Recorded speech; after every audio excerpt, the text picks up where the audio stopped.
sommaire de cette édition, en Libye, au moins 2 personnes ont été tuées ce mardi dans un attentat suicide contre un barrage tenu par l'armée nationale libyenne du maréchal Khalifa Haftar. Rafiki, un film kenyan qui doit être présenté au prochain festival de Cannes, a été interdit de diffusion au Kenya par les autorités car il fait la promotion du lesbianisme. Et puis en Irak, le journaliste Muntazer Al-Zaidi, lanceur de chaussures contre l'ex-président américain George Bush à Bagdad, est candidat aux législatives du 12 mai prochain. Merci de toujours préférer Sika TV pour vous informer. Bienvenue à toutes et à tous. À Madagascar, la commission électorale a proposé ce mardi d'anticiper la date des élections présidentielles et législatives. Cette proposition vise à sortir de la crise politique qui secoue la grande île depuis fin avril. La présidentielle et les municipales sont initialement prévues en toute fin d'année au Madagascar. Mais l'opposition malgache demande le départ du président Harry, élu fin 2013. Ce dernier n'a pas encore annoncé s'il allait ou non briguer un nouveau mandat.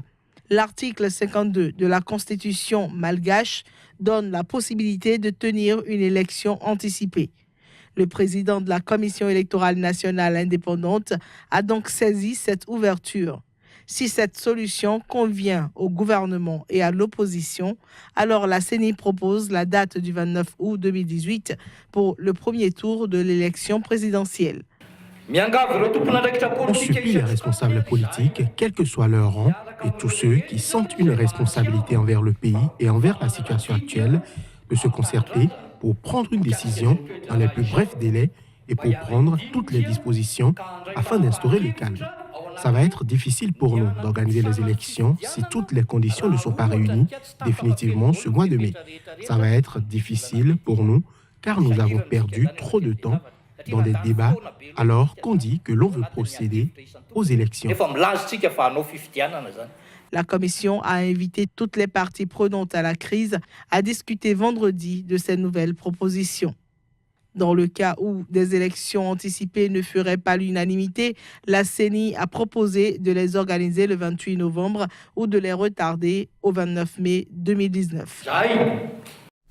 En Tunisie, les résultats officiels des premières municipales démocratiques tenues dimanche dernier sont toujours attendus. Pendant ce temps, des tractations ont démarré pour élire les maires des grandes villes en Tunisie, dont la capitale, Tunis.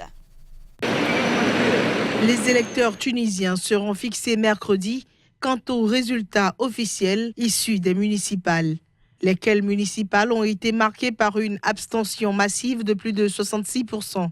La mission d'observation de l'Union européenne conclut quant à elle que les élections en général se sont bien déroulées. Ces élections vont contribuer à enraciner la démocratie au niveau local et constituent vraiment un pas historique dans la réalisation de la décentralisation. Le scrutin a cependant été marqué par certaines faiblesses techniques et une participation assez modeste, dont il faudra tirer les leçons. Le scrutin s'est généralement déroulé dans la calme, malgré quelques retards et incidents causés par des défaillances logistiques. Dans presque tous les bureaux de vote qu'on a observés, les procédures ont été correctement appliquées. Le dépouillement y était conduit de façon transparente et le plus souvent consensuelle. Un éventuel bras de fer pourrait peser sur l'équilibre politique au niveau national qui repose depuis les scrutins nationaux de 2014 sur une alliance de circonstances entre Nida Tounes et Enanda. Cette question divise le parti, déjà soumis à de nombreuses dissensions ces derniers mois du fait d'une querelle de chefs. Au-delà de ces municipales, les tensions dans chaque parti et entre les principales formations risquent de s'exacerber à l'approche des échéances électorales législatives et présidentielles de 2019. Attentat suicide contre un barrage tenu par l'armée nationale libyenne, autoproclamé par le maréchal Khalifa Haftar dans l'est de la Libye. Au moins 2 personnes, dont un civil, y ont été tuées ce mardi. Les détails. La scène s'est produite à 90 km à l'est de Sirte, en Libye. Un membre de l'ANL et un civil de passage à un barrage de sécurité ont été tués lorsqu'un véhicule conduit par un kamikaze a explosé. L'attaque n'a pas été revendiquée dans l'immédiat.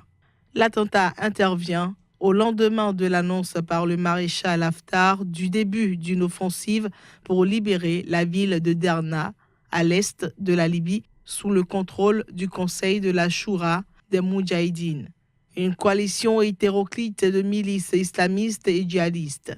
On se souvient encore, en mars, le groupe djihadiste État islamique avait revendiqué 2 attentats contre des barrages de l'ANL, ayant respectivement fait 2 et 8 morts. Le groupe ultra-radical a revendiqué une attaque suicide la semaine dernière à Tripoli contre la haute commission électorale libyenne et qui a tué 14 personnes.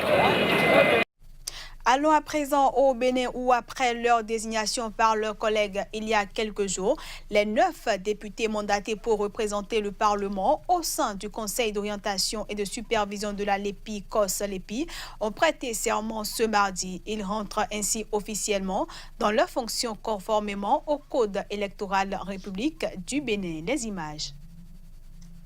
Malgré un retard de plusieurs mois, les nouveaux membres du Conseil d'orientation et de supervision de la LEPI, COS-LEPI, ont finalement prêté serment. Les 9 députés, à raison de 5 pour la majorité parlementaire et 4 pour la minorité, ont été désignés suite à une injonction de la Cour constitutionnelle. Son président a d'ailleurs appelé aux membres la solennité de la mission à eux confiée. Le Bénin, on a plaisir à le dire, est un pays de paix et de concorde. Pour qu'il le demeure, votre rôle est essentiel. Votre responsabilité dans l'organisation satisfaisante des prochaines élections législatives de 2019 est pleinement engagée. Que jamais l'histoire ne vous rende comptable des dérives et des turbulences à même de provoquer le chaos dans notre pays. Prenant la mesure de l'immensité de la tâche qui les attend, au vu du timing extrêmement court, les députés, tous bords confondus, ont promis œuvrer dans l'intérêt supérieur du peuple béninois. C'est un moment de solennité, c'est un moment d'engagement, de responsabilité à assumer en fonction des dispositions de loi. Nous avons prêté serment sur la base des textes de loi, sur la base de la Constitution, et nous souhaitons vivement que la mission qui est la nôtre se déroule conformément à cette loi-là, conformément à cette constitution. Ce fut un moment d'angoisse pour les députés ainsi que la population béninoise. Mais aujourd'hui, c'est une réalité que cette commission vient d'être installée. Et je crois que d'abord, le mérite est celui du peuple béninois et à travers lui, ses institutions. Conformément à la loi, les 9 députés travailleront avec le directeur du service national en charge de l'état civil et le directeur général de l'INSAE, entendez, Institut national de la statistique et de l'analyse économique. Ils seront donc au nombre de 11 à faire fonctionner le COS-LEPI pour l'actualisation du fichier électoral. Je le jure. Patricia de Lille, la maire du Cap, 2e ville d'Afrique du Sud, a été limogée ce mardi de son poste par l'Alliance démocratique. Le principal parti d'opposition l'a exclu de ses rangs, notamment pour faute professionnelle, a annoncé l'Alliance démocratique. Les relations entre Patricia de Lille, qui dirigeait la municipalité depuis 2011, et l'Alliance démocratique étaient exécrables depuis plus d'1 an. Plusieurs hauts responsables du Cap, ville très prisée des touristes, sont soupçonnés de mauvaise gestion et son ex-maire de grossière faute professionnelle et d'avoir manqué à son devoir, a expliqué le parti mardi. Mais la DA a justifié son exclusion en expliquant qu'elle avait elle-même annoncé sa volonté de quitter le parti. Lors d'un entretien accordé le 26 avril dernier à une radio, Patricia de Lille a 2 fois indiqué son intention de démissionner de la DA dès qu'elle aurait prouvé son innocence, a rappelé le parti dans un communiqué de presse. Or, selon les textes de la DA, un membre cesse de l'être quand il ou elle déclare publiquement son intention de démissionner, a ajouté le parti. Patricia de Lille a donc cessé d'être membre du parti, a-t-il conclu. Son exclusion signifie qu'elle perd avec effet immédiat son poste de maire du Cap. Elle a été remplacée par le maire adjoint de la ville, Yann Nelson, qui assure à l'intérim jusqu'à ce que la DA nomme son candidat et que le conseil municipal du Cap procède à l'élection du maire, a précisé une responsable du parti, Natacha Mazone. L'élection doit avoir lieu dans les prochaines semaines, selon elle. Patricia de Lisle a réagi mardi en annonçant qu'elle allait saisir la justice afin de défendre son intégrité, estimant que la décision de la DA était injuste et anticonstitutionnelle. Son exclusion était attendue depuis des semaines. En avril, la direction de la DA avait voté pour le départ de Patricia de Lisle de son poste de maire. Cette dernière avait répondu en posant avec des gants de boxe pour montrer qu'elle se battrait jusqu'au bout. Elle a aussi été vivement critiquée pour sa gestion de la sécheresse historique qui frappe le Cap depuis 3 ans. Insatisfait de la réponse de la ville à la crise, le chef de la DA, Moumsi Maïman, avait personnellement pris en main la gestion du problème en janvier. Rafiki, le premier film kenyan sélectionné à Cannes, est interdit de diffusion au Kenya, et ce pour cause de promotion du lesbianisme. Reportage. Rafiki, qui veut dire ami en Kiswahili, est le premier film kenyan sélectionné à Cannes. Mais il a été interdit de diffusion dans son pays pour cause de promotion du lesbianisme. Son interdiction au Kenya révolte l'avocate Waruguru Keito, membre du Comité national kenyan des droits des personnes gays et lesbiennes. Ce qui est très intéressant, c'est qu'il y a une discussion pour savoir s'il fallait inclure ou non dans la nouvelle constitution l'orientation sexuelle comme un motif de discrimination et les homophobes, ou plutôt les cercles de réflexion conservateurs l'ont close. C'est pour cette raison que la question de l'orientation sexuelle n'apparaît pas dans notre constitution.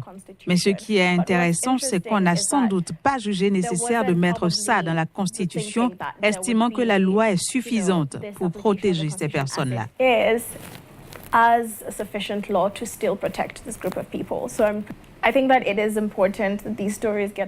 Je pense qu'il est important de raconter de telles histoires. Je pense que l'activisme social est tout aussi important que le travail juridique que nous menons. Et donc, quand on voit que les films comme Rafiki sont interdits, nous sommes révoltés parce qu'on connaît l'impact de la loi. C'est pour ça qu'on lutte dans les tribunaux. Tant que la société n'aura pas commencé à changer sa façon de penser, tant qu'on n'aura pas traité humainement ce problème, le Kenya ordinaire ne trouvera pas la paix. Il ne vivra pas en sécurité. Retenu dans la section Un certain regard, Rafiki, adapté d'un roman de l'Ougandaise Monica Arakanyeko, raconte l'histoire d'un coup de foudre entre deux femmes appartenant à des camps politiques opposés. Et puis en Irak, le journaliste qui s'était fait connaître en lançant ses chaussures contre l'ex-président américain George Bush à Bagdad est candidat aux législatives du 12 mai prochain. Son programme fait rendre gorge aux politiciens corrompus.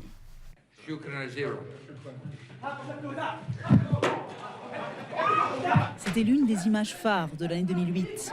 Le journaliste irakien Montazer El-Zaidi lance ses chaussures sur le président américain George W. Bush, instigateur de la guerre en Irak. 10 ans plus tard, le voilà qui fait à nouveau parler de lui, mais devant la caméra cette fois. Il se présente aux élections législatives du 12 mai prochain sur une liste regroupant des partisans du dirigeant chiite populiste Moqtada El-Sadr et des communistes. Son programme fait rendre gorge aux politiciens irakiens corrompus et demander des comptes aux États-Unis. Je travaillerai pour juger tous ceux qui étaient impliqués dans l'occupation de l'Irak. Et j'exigerai que les États-Unis s'excusent auprès du peuple irakien et indemnisent toutes les victimes de l'invasion américaine. Condamné à 1 an de prison après son lancer de chaussures, Montazer avait été libéré au bout de 9 mois pour bonne conduite. Considéré comme un héros par beaucoup dans le monde arabe, il s'était réfugié au Liban. Aujourd'hui, il est de retour en Irak et revient volontiers sur l'acte qui l'a rendu célèbre. Je regrette, parce que je n'avais qu'une seule paire de chaussures. Mais pourquoi devrais-je regretter quoi que ce soit ? Regretter quoi ? Un homme qui a tué mon peuple ? Un homme qui a provoqué le plus de tragédies au monde ? La guerre qui a eu lieu au Vietnam, elle a eu lieu ensuite en Irak. Regretter quoi ? Cet homme a détruit mon pays. Placé à la 95e place sur 138 sur la liste à Bagdad, Montazer a peu de chances de rentrer au Parlement. Mais depuis qu'il a annoncé sa candidature, il enchaîne les interviews avec des médias du monde entier, dans l'espoir de faire parler d'autre chose que ses pieds. Et voilà, mesdames, messieurs, ce sera tout pour cette édition. Merci à tous de l'avoir suivi.